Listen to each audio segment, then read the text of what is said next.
Listen closely, because what I'm about to share is not the kind of casual advice you hear tossed around by people who have never lived it.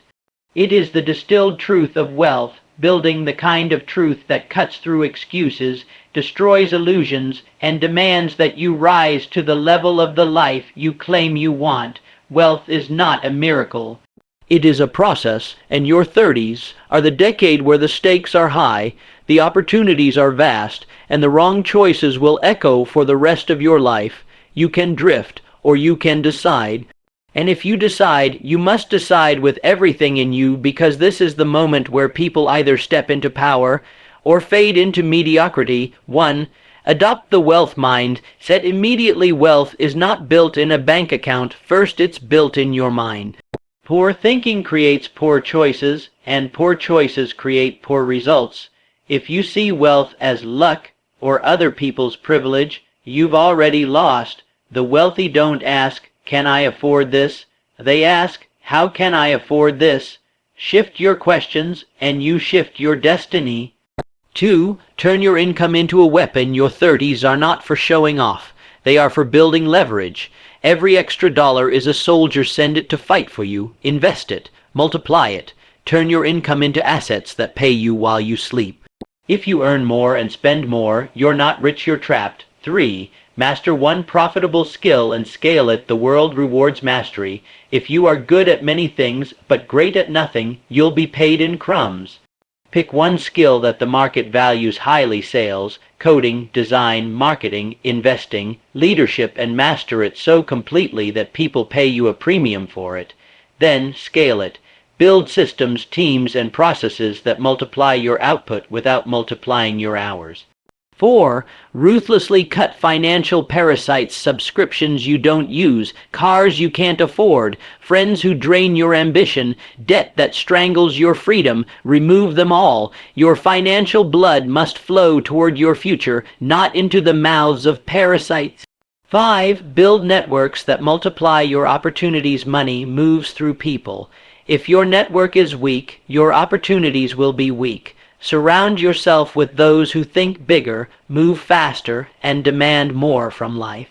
Learn from them, collaborate with them, partner with them. The wrong crowd will mock your ambition. The right crowd will multiply it. 6. Create multiple streams of income. One income is a leash. It keeps you obedient. It keeps you vulnerable. By the end of your 30s, you should have income flowing from multiple sources: investments, businesses, royalties, side ventures. If one stream dries up, the others keep you alive.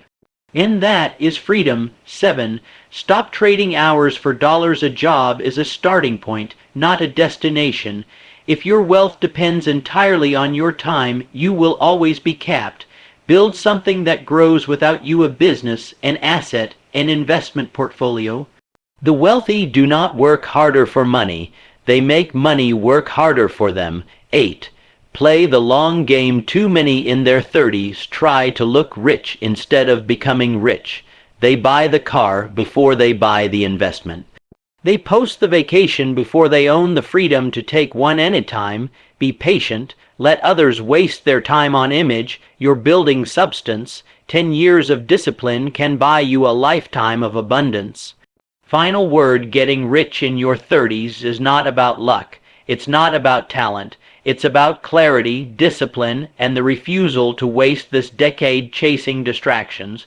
Build your mind, build your skill, build your assets, and when your 40s arrive, you will not be scrambling to survive. You will be living in the freedom that most people only dream about, because wealth is not an accident.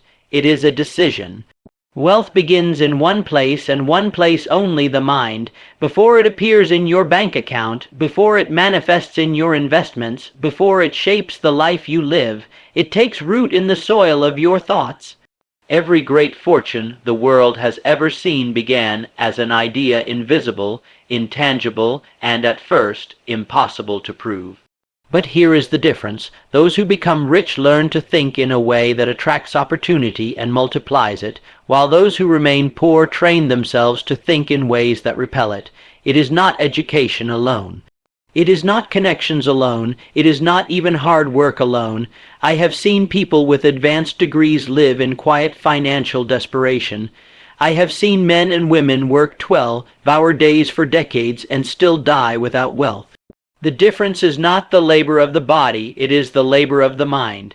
If you are in your 30s and you want to be rich, the first battle is not with the marketplace. It is with your own thinking. The average person asks questions that lock the door to wealth before it even has a chance to knock. They ask, can I afford this? Do I have the money for that? Is it too risky? And with every such question, they set invisible limits around themselves. The wealthy, however, ask a different set of questions. They say, how can I afford this? What must I do to earn more? How can I reduce the risk and still seize the opportunity? Do you see the difference? One mindset seeks permission, the other mindset seeks solutions. One mindset stops at the wall, the other mindset finds the door or builds one. Your 30s are a decisive decade. If you allow small thinking to take root now, it will spread through the rest of your life like a vine, choking the growth of every dream you have. But if you plant the seeds of expansive, possibility-driven thinking, the roots will go deep, and your wealth will grow with unstoppable force in the years to come. And this is not about mere positive thinking. This is about constructive thinking, the discipline of directing your mind toward creative solutions instead of automatic surrender. When an expense is too large, the average person immediately says, I can't afford it. That is a statement of defeat. That is a mental door slammed shut. But the person who will become wealthy says, I will find a way to make this possible. And with that single shift, they open the door to ideas, strategies, and opportunities that the defeatist will never even see. The truth is this: the human mind is the greatest wealth-building machine ever created, but it must be programmed to work for you, not against you. Every day, thousands of thoughts pass through your mind. Most of them are habitual. Most of them are echoes of yesterday's thinking. And if yesterday's thinking kept you broke, it will keep you broke tomorrow unless you deliberately replace it. To adopt the wealth mindset, you must make a conscious daily decision to focus on what is possible rather than what is lacking. You must train yourself to see money not as something scarce and elusive, but as something that flows through ideas, skills, and value creation. Understand this: money is a reward for solving problems and creating value. The faster you can find and deliver solutions that the marketplace craves, the faster wealth will find its way to you. But you will never even look for those solutions unless your mind has been trained to ask, how can I make this happen? Instead of, why can't I? Your beliefs about money form the foundation of your financial reality.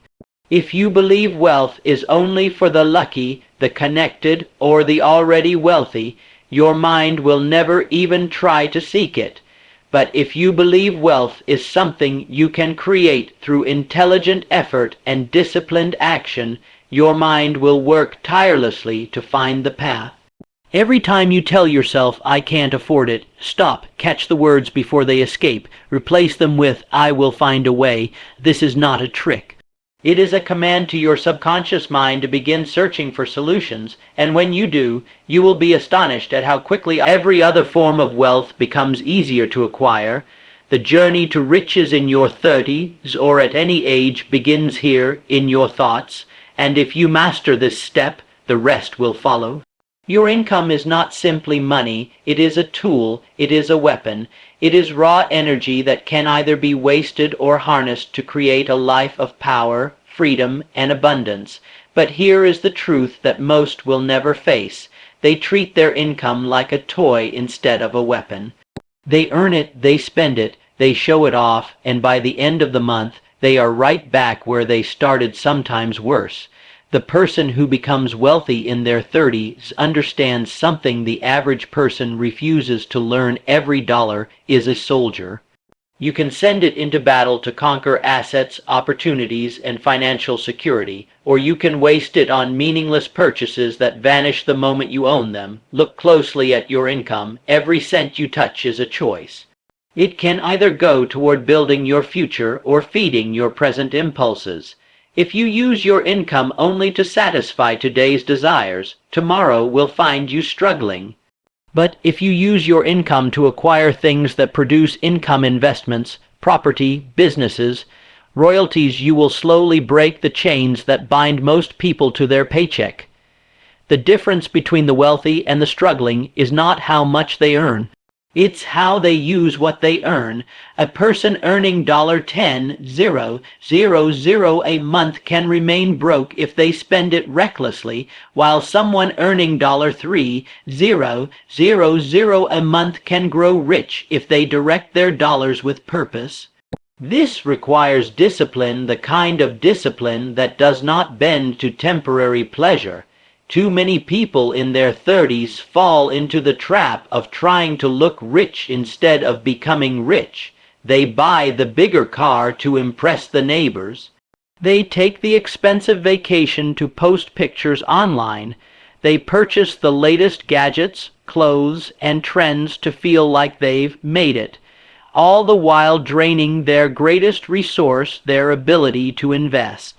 Understand this: every dollar you spend on something that does not multiply is a dollar that will never work for you again. Once it's gone, it's gone. But every dollar you invest into an asset, something that pays you back, is a seed that can grow into a tree, and that tree can bear fruit for the rest of your life. When you treat your income as a weapon, you develop a strategy for its deployment. You don't let it drift aimlessly into restaurants, subscriptions, and overpriced luxuries. You give it a mission. You send it to acquire stocks, real estate, a business, or tools that enhance your earning power. Think of it this way: a wealthy person's money works harder than they do. They may work to get the first dollars, but then they put those dollars to work so that each one brings back more.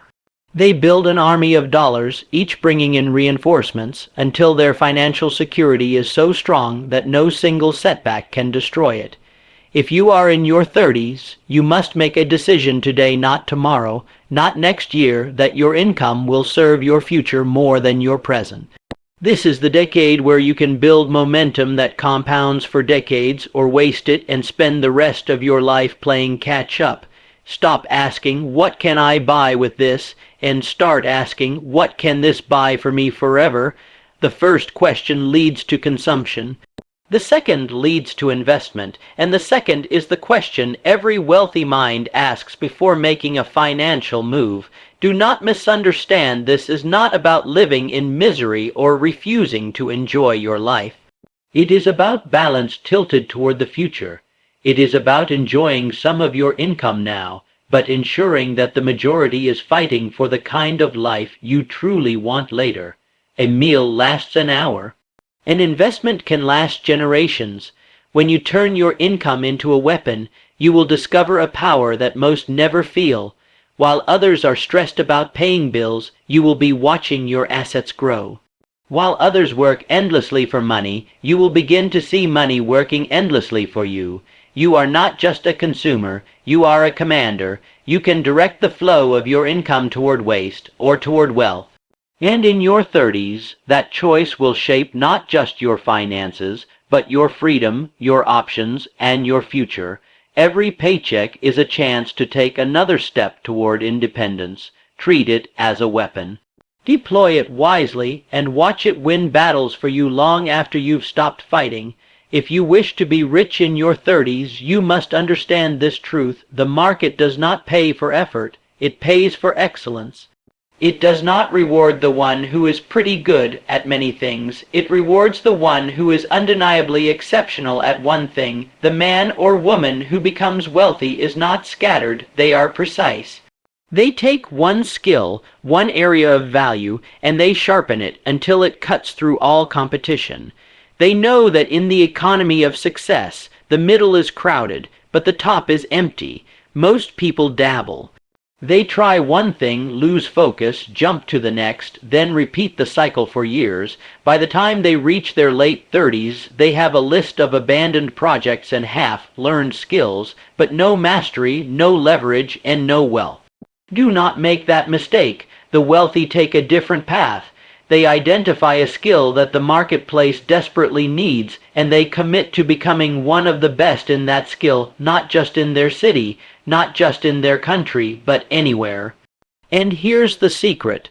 When you are one of the best, you never have to chase money. Money chases you. Consider this. Two people may both work in sales. One reads a book or two, attends a training once a year, and practices when they feel like it. The other studies every day, learns from the best, practices relentlessly, and tracks every result until they can close deals in their sleep. Which one will be in demand? Which one will command the higher fees, the better clients, the larger commissions? The answer is obvious. You see, mastery is magnetic. People are drawn to the best. Businesses compete for them. Opportunities open for them. And here's the greatest advantage: mastery allows you to scale. Scaling means multiplying your results without multiplying your time. If you are merely good at something, you will forever trade hours for dollars. But if you are extraordinary, you can build systems, teams, and tools that expand your reach. You can teach others, license your methods, create products, and sell them without being physically present. That is when income grows beyond your time and wealth begins to take root. The marketplace is ruthless in one regard. It rewards the few who rise above the rest, and it forgets the ones who blend into the crowd. If you are in your 30s, you cannot afford to blend in. You must stand out so clearly in your chosen skill that people cannot think of your field without thinking of you. And here is the key: do not easier. You can raise your prices, you can choose your clients, you can decide how, when, and where you work. And most importantly, you gain the ability to scale, to teach, license, automate, and multiply. Remember this: wealth is not built by working harder at low-value tasks. It is built by working strategically at high-value skills. The market will always reward those who can produce results that few others can produce. In your 30s, you have the energy, the time, and the opportunity to become a master at something that matters. Do not waste this decade hopping from one thing to another. Choose your field, go deep, and become so good that the market cannot ignore you. Master one skill, scale it, let it be the engine that drives every financial victory you will ever have. And when you look back years from now, you will see that this single decision was the cornerstone of your wealth. Wealth is not only built by what you gain, it is also preserved by what you refuse to lose. And yet, most people in their 30s are bleeding financially, not because they don't earn enough, but because they allow parasites to feed on their income, their energy, and their time. These parasites take many forms. Some are obvious, like high-interest debt or unnecessary expenses. Others are subtle, toxic relationships, idle habits, and the quiet acceptance of a lifestyle that drains more than it produces. If you want to be rich, you must develop the courage to cut these parasites without hesitation. The first parasite is unnecessary consumption. Every month, millions of people spend money on things they do not need, purchased to impress people they do not even like. They confuse wants with needs, comfort with progress. In their mind, if they can afford the payment, they can afford the item, but they forget that every payment steals a piece of their future. The wealthy understand that every unnecessary expense is not just a loss in the present. It is the loss of what that money could have become if invested. $100 wasted today is not just $100 lost, it is thousands of dollars your future self will never see. Then there is debt, the silent thief of wealth.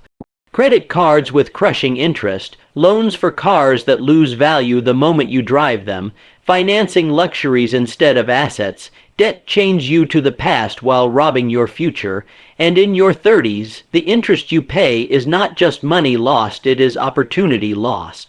If you are serious about becoming rich, you must make a decision.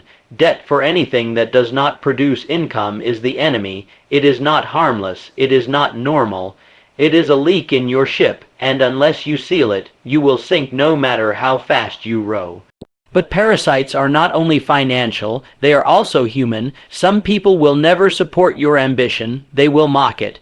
They will tempt you to spend recklessly, to join them in waste, to lower your standards so you can fit into their comfort zone. And if you let them, they will keep you poor not just in money, but in spirit. You must guard your circle.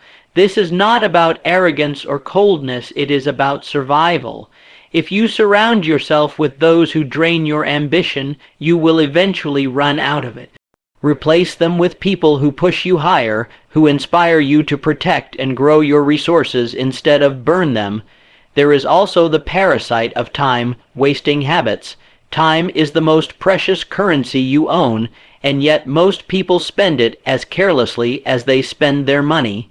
Hours vanish in front of screens, in meaningless conversations, in unproductive routines.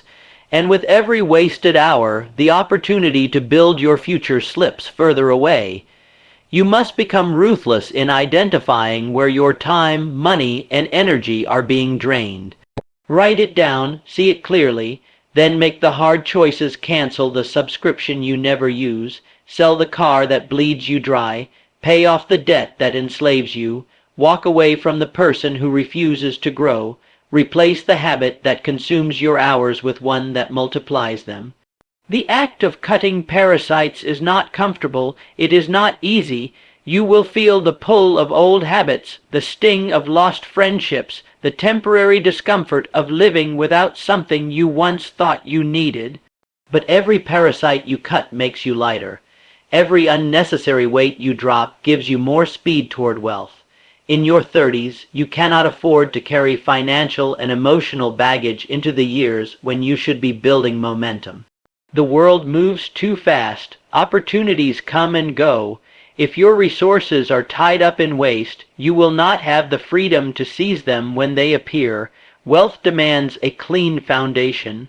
And a clean foundation is built by clearing away everything that steals from you, whether it is a bill, a habit, or a human being.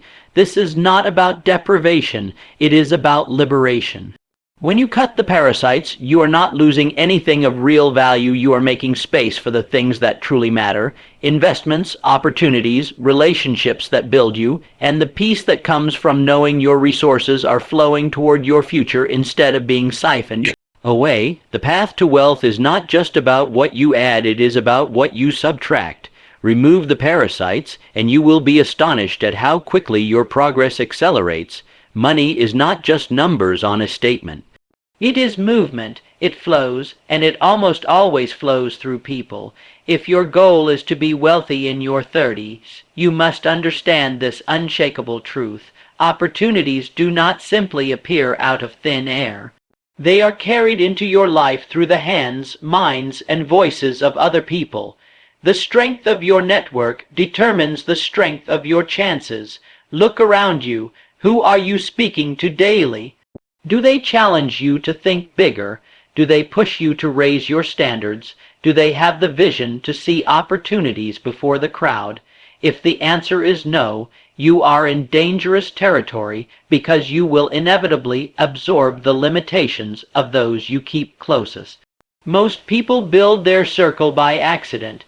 They stay around the same school friends, the same neighbors, the same co-workers without ever asking, is this the right environment for the person I want to become?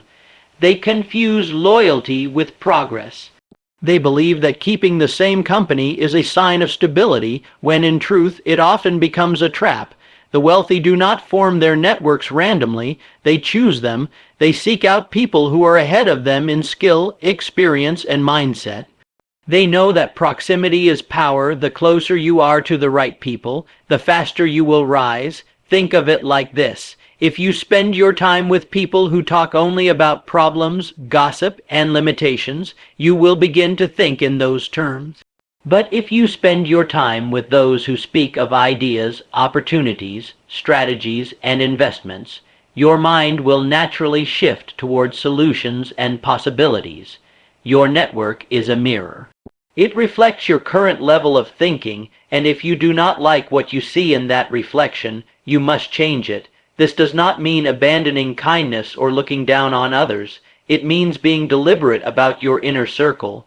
You can love people without letting them have constant access to your time and your mind. Building the right network requires two things: contribution and courage. Contribution means bringing value to those you want in your circle. Too many people approach successful individuals with a mindset of taking they want advice, help, introductions, but offer nothing in return. The wealthy build relationships by creating mutual benefit. They ask, "What can I do for this person?" long before they ask, "What can this person do for me?" Courage means seeking out people who intimidate you, people who make you feel slightly out of your depth. That feeling is not a warning to retreat. It is a sign you are in the right room. Growth only happens when you are surrounded by those who pull you higher. In your 30s, you have a unique advantage. You have enough life experience to offer real value, but enough time ahead of you to absorb massive growth from the right influences. This is the decade to intentionally position yourself in rooms where conversations about money, opportunity, and creation are normal. Attend events, join mastermind groups, volunteer for projects that connect you with achievers. Read the books they read, learn the language they speak, and remember this: one genuine connection with the right person can be worth more than a decade of hard work done in isolation. Do not underestimate the compound effect of the right relationships. The right introduction can lead to a new business. The right partnership can multiply your income. The right mentor can save you years of costly mistakes. And the right group can normalize a standard of wealth and success that you will begin to see as your own. But there is a warning here. The wrong network can be just as powerful in the opposite direction. Surround yourself with those who mock ambition, who avoid responsibility, who normalize debt and waste, and you will inevitably be dragged down to their level. Guard your circle with the same intensity you guard your bank account, because in many ways they are the same thing. Wealth is rarely created in isolation. It is created through collaboration, influence, partnerships, and shared vision. Your job is to make sure those collaborations, influences, and visions are lifting you toward abundance instead of anchoring you to mediocrity. Choose your network with purpose. Build it with effort.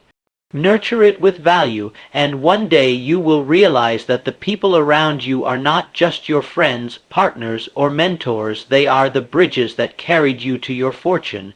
If your only source of income is a paycheck, you are living with a leash around your neck. You may not feel it every day, but it's there, held in the hands of someone else. The moment they choose to tighten it, your freedom is gone. This is the silent trap that keeps millions from building wealth. They depend on a single stream of income. It feels safe until it isn't. One economic shift, one corporate decision, one unexpected crisis, and that stream can dry up overnight. And when it does, everything collapses. The wealthy refuse to live under that kind of dependency. They understand that true financial security comes only when you have multiple streams of income, several sources flowing into your life, so that if one slows or stops, the others keep you alive, and in many cases, thriving. In your 30s, you must make this your mission, not 10 years from now, not when you have more time. Now, because this is the decade when your energy is high, your learning curve is sharp, and your future still has room for compounding growth. The beauty of multiple streams of income is that they create layers of security. Imagine having your main career or business providing the first stream, a rental property generating the second, an online business producing the third, and investments bringing in dividends as a fourth.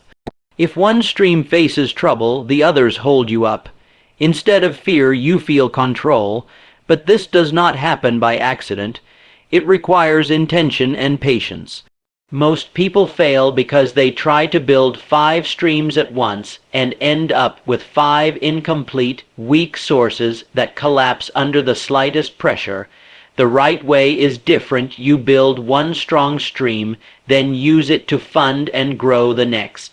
Think of it as planting a tree. You do not plant 10 seeds and then walk away hoping they all grow without care.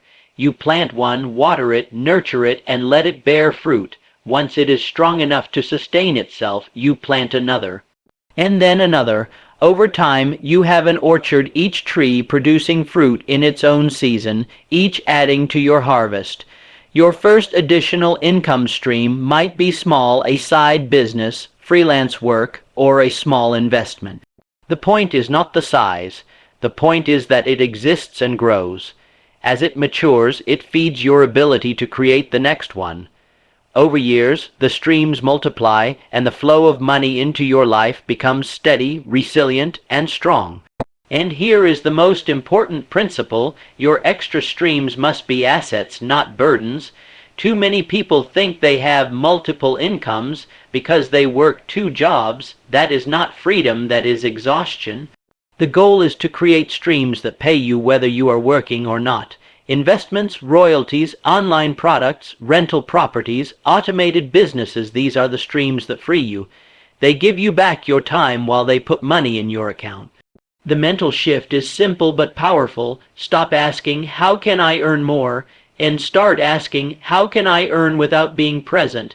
That question will lead you to the opportunities that create true wealth. Do not let the fear of complexity stop you. Every wealthy person who now enjoys multiple streams of income once started with only one. They began by learning how to invest, how to build a business, how to license an idea, how to rent out property. They failed, they adjusted, and they kept going. And remember, this is not about greed, it is about freedom. Multiple streams of income mean you cannot be controlled by a single employer, a single client, or a single market. It means your life decisions are not dictated by a paycheck. It means you can take risks, seize opportunities, and build the life you want without fear of sudden collapse. The difference between those who live paycheck to paycheck and those who build empires is not always intelligence or talent, it is structure. The wealthy structure their income so it flows from many sources, each supporting the others. If you are in your 30s, the clock is ticking. Every year you wait to build your second, third, and fourth streams is a year you remain vulnerable. But every stream you add now is a shield for the future, a shield that can protect your family, your dreams, and your independence. Build one, then another, until the day comes when no single person, no single company, no single market holds the power to decide your fate. That is when you are truly free, and that is when wealth stops being a goal and becomes your reality.